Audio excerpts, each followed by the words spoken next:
Bienvenidos, queridos hermanos, a este nuevo episodio de Tierra Buena para el Día del Señor. Estamos con ustedes el diácono Toña Tame, el padre Jaime Paredes y su servidor, el padre Miguel Ángel Salomón. Toñito, Jaime, buenos días, buenas tardes a todos. ¿Qué tal? Buenas ¿Qué tardes. tal? Hola, saludos. ¿Quisieras decir algo, Toño, antes Eh, de la lectura del Evangelio? sí, claro, Padre Miguel, Padre Jaime, quisiera invitarnos, empezando por nosotros, después con todos los que nos hacen favor de vernos, que nos imaginemos esta escena, ¿no? Jesús está con sus apóstoles, les da las indicaciones finales, les dice inclusive que siempre va a estar con ellos y de pronto asciende a los cielos. ¿Qué Muy, cara y qué hubiéramos pensado nosotros si esto nos hubiera pasado? pues, buena interrogante. Pero, Toño, ¿nos haces el favor de leer el Evangelio? Sí, claro, con mucho gusto. Queridos hermanos, en este ciclo estamos leyendo a Marcos y Marcos sí habla de la ascensión del Señor, aunque no lo menciona con ese nombre. Entonces vamos a leer el Evangelio de Marcos, que es la parte final de su Evangelio. Con esto termina el Evangelio de Marcos. El texto dice así: En aquel tiempo se apareció Jesús a los 11 y les dijo: Vayan por todo el mundo y prediquen el Evangelio a toda criatura. El que se crea y se bautice se salvará. El que se resista a creer será condenado. Estos son los milagros que acompañarán a los que hayan creído. Arrojarán demonios en mi nombre, hablarán lenguas nuevas, cogerán serpientes en sus manos, y si beben un veneno mortal no les hará daño. Impondrán las manos a los enfermos y estos quedarán sanos. El Señor Jesús, después de hablarles, subió al cielo y está sentado a la derecha de Dios. Ellos fueron y proclamaron el Evangelio por todas partes, y el Señor actuaba con ellos y confirmaba su predicación con los milagros que hacía. Muy bien, muy bien. Este, Adelante, Toño. claro, muchas gracias, Padre Miguel. Pues en este domingo, en las lecturas que nos propone el Evangelio, yo les invitaríamos, queridos hermanos, que las lean todas, porque nunca tienen desperdicio la palabra de Dios, pero hoy nos dan perspectivas diferentes. En la primera lectura, leemos el principio del Hechos de los Apóstoles, el segundo libro de Lucas, que inicia muy similar a cómo acaba el Evangelio de Lucas. Esto es, nos narra desde la perspectiva de Lucas la ascensión del Señor a los cielos. En la segunda lectura empezamos a leer la carta de Pablo a los Efesios y es una reflexión preciosa que en mi segunda intervención me gustaría regresar en ella. Y encontramos la lectura del Evangelio de Marcos, que quiero anotar dos, tres datos, ¿no? Los estudiosos dicen que estos últimos versículos no están en el texto original de Marcos, ¿no? Pero si ustedes leen los versículos anteriores, el Evangelio de Marcos termina muy abruptamente. Dice que las mujeres fueron al sepulcro, vieron que estaba vacío y que no contaron nada por temor. Y ahí acaba el versículo anterior, el versículo 14, ¿no? Entonces, últimos versículos que acabamos de leer del 15 al 20 se considera canónico, pero se considera que es un agregado que alguien puso en el Evangelio de Marcos. Y ahí pues no sabemos qué pasó, si esa última parte del Evangelio de Marcos se perdió o Marcos sí quiso ahí terminar, pero bueno, esto lo consideramos canónico y está aceptado que también fue inspirado por Dios y ayuda a complementar el Evangelio de Marcos, porque si ustedes ven, pues los otros evangelistas sinópticos hablan de lo que hizo Jesús después de su resurrección, pero Marcos lo deja ahí. Hasta ahí hago la acotación un poquito de la historia, ¿no? Pero vemos cómo Jesús les dice a sus apóstoles lo que espera de ellos, lo que tienen que hacer, ¿no? Y lo que tienen que hacer es ir y predicar el evangelio. ¿A quién? A todos, ¿no? Sin excepción. No podríamos decir a estos sí y a estos no, que es un cambio muy fuerte respecto de cómo se entendía o se había practicado el judaísmo, ¿no? Porque el judaísmo era para los seleccionados, los electos. Aquí todos son los seleccionados. A todos se les debe predicar el evangelio. Pero también nos dice Jesús que no todos van a aceptar ese evangelio, que no todos van a creer, que algunos sí vamos a creer y otros no van a creer. Y entonces habla aquí Jesús cómo depende de la persona el creer y por lo tanto salvarse, porque Cristo no nos puede salvar si nosotros no queremos ser salvados, ¿no? Y entonces aquí remarca Jesús esta libertad con la que Dios nos dotó al género humano de se nos presenta la salvación, se nos instruye en la salvación, pero cada uno de nosotros acepta o no acepta. Y también aquí está claramente, y no solamente lo menciona Marcos, de cómo el signo de la aceptación de la fe y el inicio en nuestra vida cristiana es el bautismo, ¿no? Aquí está muy claro, ese es el signo que nos permite, por un lado, aceptar el Evangelio de Jesucristo y por otro, iniciar nuestra vida en el cristianismo. Y aquí viene quizás una parte que puede ser complicada, hablando hoy siglo XXI, XXI, sí. Ya me quería brincar de siglo, pero no, estamos en el siglo XXI. Jesús dice qué signos y milagros acompañarán a ellos, a sus apóstoles, y por ende, pues a sus sucesores.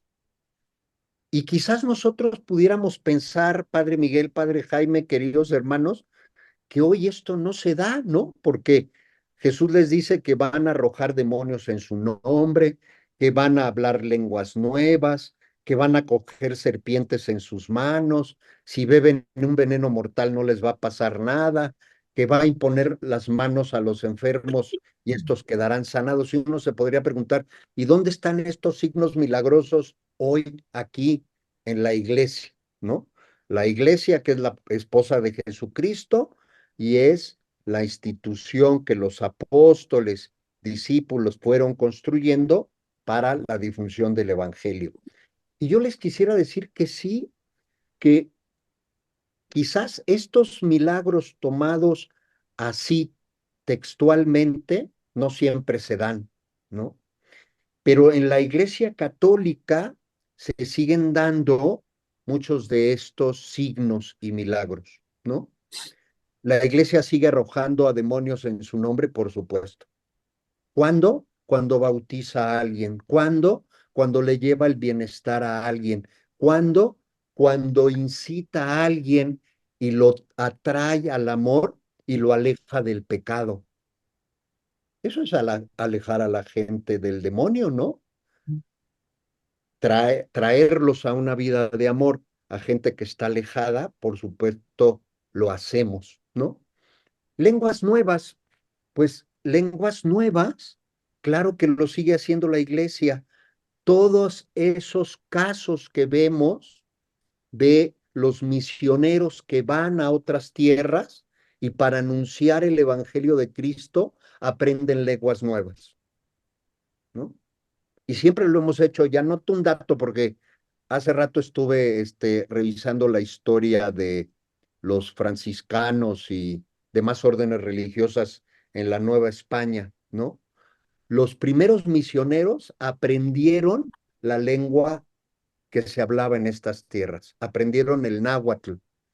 Y para 1550 ya habían redactado el primer tratado que hablaba de la sintaxis de cómo se tenía que metodolizar o seguir un método la lengua náhuatl. ¿Por qué? Pues porque era como podían transmitir el evangelio. Entonces la iglesia de Jesucristo sigue hablando lenguas nuevas y actuales, ¿no? Los demás signos, pues vemos, queridos hermanos, que aquí Cristo sigue defendiendo a su iglesia de todo lo que la quieren atacar, de todo lo que las quieren atacar. Todos los ataques que vemos constantemente en la iglesia sale al final de cuentas fortalecida. No solamente no perjudicada, sale fortalecida, porque esa fe en Jesucristo nos hace que la verdad siempre se imponga. Y la última parte de impondrán las manos a los enfermos, pues cómo no recordar todos los hospitales, todos los dispensarios, todos los centros en donde se atiende a los enfermos. Esto es ayudar a los enfermos. Es cierto, a lo mejor algunos no se sanarán porque ya por convenir a la salvación de su alma, pues ya les toca pasar y terminar esta vida. Pero el terminar esta vida no lo tenemos que ver como un castigo. Ya no, ¿no? Porque Jesucristo nos dio la vida eterna. Entonces, lo único que estamos seguros es que cuando nacemos, lo que va a suceder es que un día nos vamos a morir. Entonces, tenemos que superar también ya esa etapa de ver hoy la muerte como un castigo, porque hoy para nosotros, en este tiempo pascual, la muerte física es el principio de la vida espiritual y de la resurrección con Jesucristo al final de los tiempos. Y entonces aquí vemos, queridos hermanos, cómo Jesús les indica a sus apóstoles qué tienen que hacer, cuál puede ser la respuesta, cuáles son los signos y símbolos que Jesucristo nos deja para que la iglesia vaya creciendo y se vaya purificando. Y vemos también cómo Jesús, después de decirles todo esto, ¿no? Aquí el texto de Marcos dice que sube a los cielos y está sentado a la derecha del Padre. Y el final es que ellos fueron y cumplieron lo que Jesús les había dicho, ¿no? Jesús cumplieron con lo que Jesús les había dicho. Y entonces aquí, queridos hermanos, yo quisiera que juntos reflexionáramos en esto que yo les decía a un inicio, ¿verdad? Jesús les instruye, ¿no? Lucas, si leen ustedes los hechos, habla más explícitamente que después de explicarles todo esto, se fue elevando a la vista de ellos, ¿no? O sea, aquí nos narra Lucas que los apóstoles sí vieron cómo Jesús ascendía a los cielos, y es donde yo quería comentar de, ¿y qué cara habremos puesto? ¿No? ¿Qué cara habremos puesto? Yo hubiera puesto seguramente una cara de estupor, de no creerse, ¿no? De decir, pero ¿cómo si Jesús dijo que Él iba a estar con nosotros? ¿Cómo que ya se fue? ¿Cómo que ya nos dejó? ¿No? Y es que a veces, queridos hermanos, nosotros en un momento estamos convencidos de que Jesús está con nosotros y en otros momentos como que nos sentimos, perdón, que Jesús ya nos dejó, ¿no? Lo vemos como que Jesús se alejara, ¿no? Como que Jesús a veces no estuviera, pero es que Jesús asciende a los cielos, ¿no? Para dejarnos que nosotros hagamos las cosas. Y fíjense que Lucas pone una cosa preciosa, ¿no? Dice Lucas que se les presentaron dos hombres vestidos de blanco y que les dijeron, Galileos, ¿qué hacen allí parados mirando al cielo? ¿No? ¿Qué hacen allí parados mirando al cielo? ¿Qué hacemos nosotros cristianos cuando miramos que alguien no tiene justicia? ¿Qué hacemos nosotros cristianos cuando miramos que alguien le está agrediendo a otro, cuando alguien no ama al otro? ¿Qué hacemos nosotros cuando vemos que en mi familia está habiendo muchos problemas y no actúo y no pongo el amor de Jesús? ¿Qué hago yo mirando? ¿No? Porque el mensaje que les dan estos hombres de blanco a los apóstoles es, oigan, ya, ¿no? O sea, Jesús va a venir algún día y va a venir con toda su gloria, pero ahorita lo que les toca es dejar de mirar y empezar a actuar.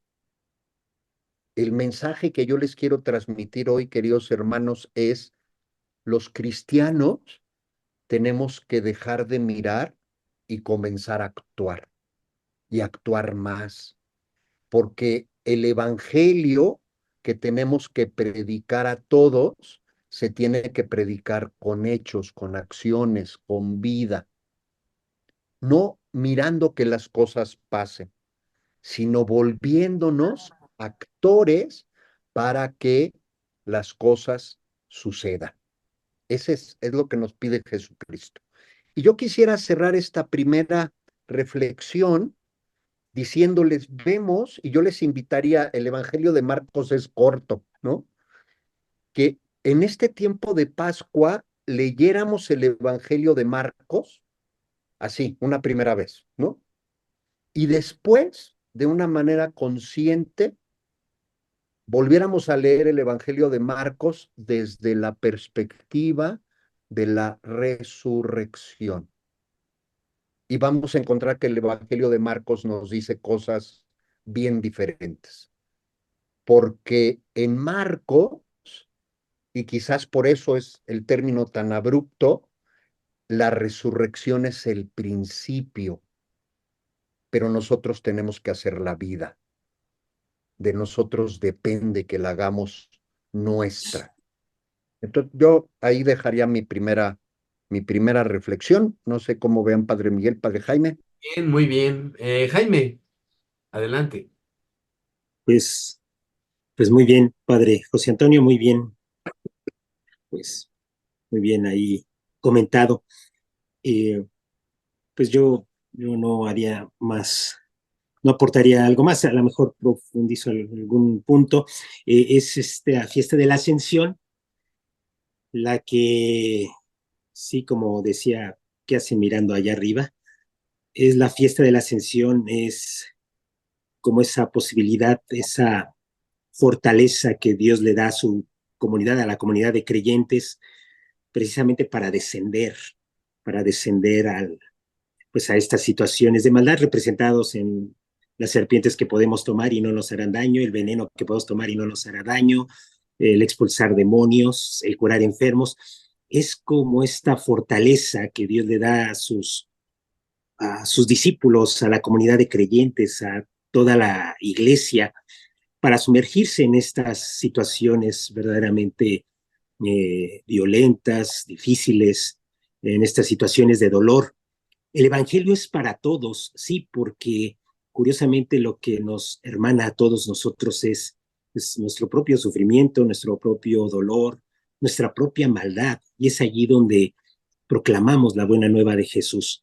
Esta ascensión de Jesús, pues sí nos hace ver nuestro descenso, ser capaces de descender a estas realidades, también ya como lo decía el padre diácono, pues descender a estas realidades, estar trabajando, no mirar al cielo, sino estar trabajando y sin lugar a dudas siguiendo los pasos de Jesús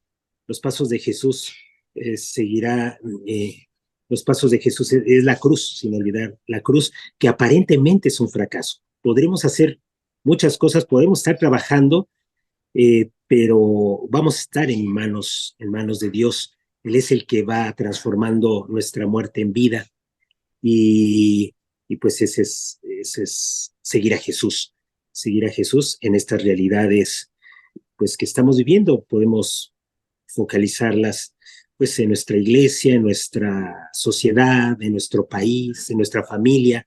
Sin lugar a duda, el cristiano, pues estamos llamados a anunciar la buena nueva a descender, a hacer este descenso, a sumergirnos, además de esta connotación bautismal, sumergirnos en la vida de Dios, también es sumergirnos en su muerte, ¿no? Sumergirnos en su muerte, y sumergirnos en su muerte es, pues, estas realidades que ya comentaba Padre Diácono, eh, es sumergirnos, y creo que la ascensión nos hace mirar que, esta, que este movimiento de la comunidad, de la iglesia, de ir descendiendo, pues es solo de Dios, es obra de Dios, es obra de un Dios que está permanente con nosotros, es un Dios que está presente con nosotros y que nos hace anunciar la buena nueva a todos los hombres y mujeres, porque pues todos estamos en esta línea de sufrimiento, de dolor, de toparnos con nuestra propia maldad, y necesitamos ser salvados.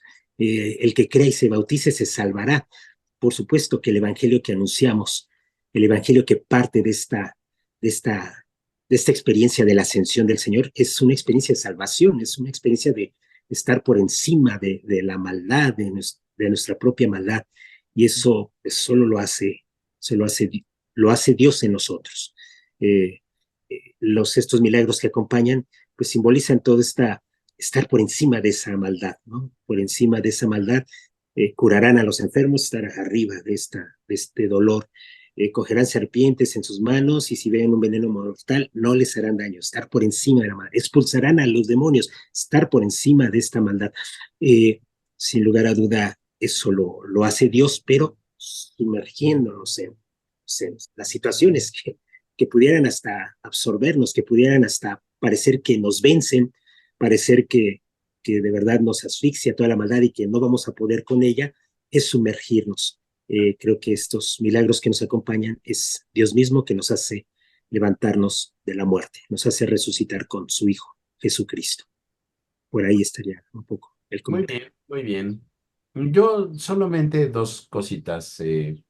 La primera es que el Evangelio me libera de esta carga de responsabilidad que a veces yo me he hecho y que nos echamos creyendo que somos los autores de la fe de los demás, ¿no?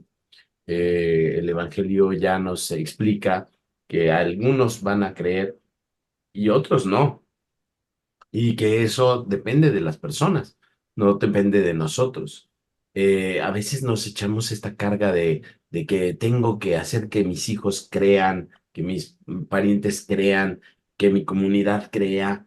Bueno, el Evangelio es un anuncio universal en el que todo mundo toma partido de creer o no creer.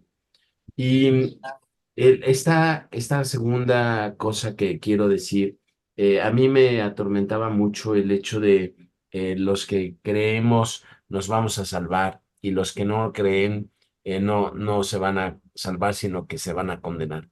Y hasta que en algún momento descubrí que esta cuestión de la salvación y la condenación no son como un juicio de Dios, ¿no? Sino una posibilidad de una oportunidad. Yo la salvación la veo como una oportunidad que Dios nos da para no ser condenados. El que es condenado está fijado. Una persona le dice a un niño, tú eres un travieso, y el niño se condena pensando que siempre va a ser un travieso.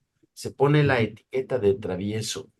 La salvación significa la posibilidad de evolución, la posibilidad de no ser lo que nos hace daño, no ser como nos han calificado, como nos han calificado desde nuestros padres hasta la iglesia, nuestros maestros, nuestros vecinos, nuestros tíos, toda la gente que nos rodea nos califica y nos da un sello de calificación. Soy mentiroso, o soy traicionero, o soy hipócrita, o soy infiel.